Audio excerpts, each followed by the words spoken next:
Hello mga ka-best. Welcome back to Ilocanos Best. Best, nagtitipid ka ba? O naghahanap ng murang ulam? Kung ganun, para sa iyo ang video na ito. Dalawang bunga ng sayote. Igigisa lang natin ito, para sa 4 na katao.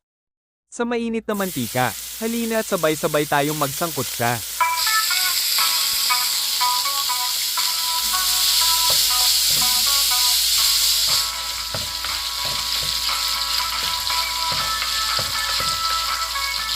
Bawang sibuyas at kamatis sunod-sunod naman nating igigisa.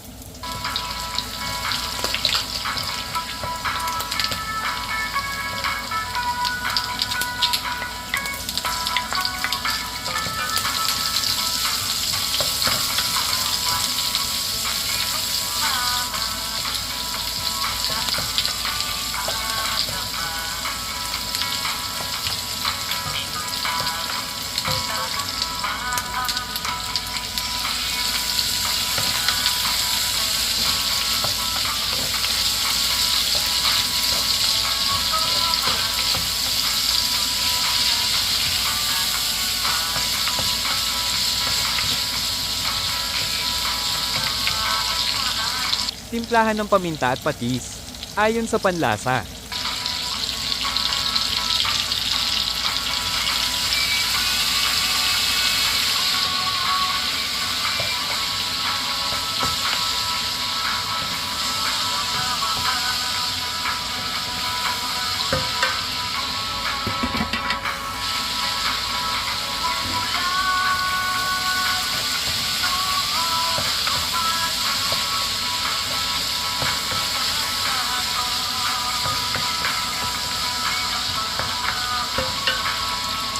Pagkatapos matimplahan at magisa ang mga sangkap, isunod ng ilagay ang hiniwang sayote.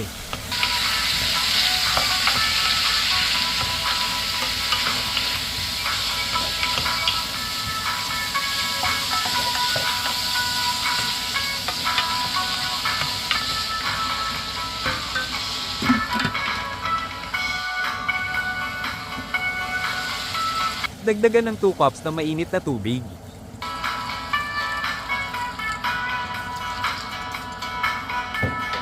Takpan at pakuluan hanggat maluto ang sayote. At heto na nga ang ating napakasimpleng ginisang sayote. Masarap na, masustansya pa. Kung masarap sa tingin mo ang niluto ko, pakipusuan mo naman. At kung di kalabisan, share din pag may time. Maraming salamat. Follow, like and share for more. Yun lang.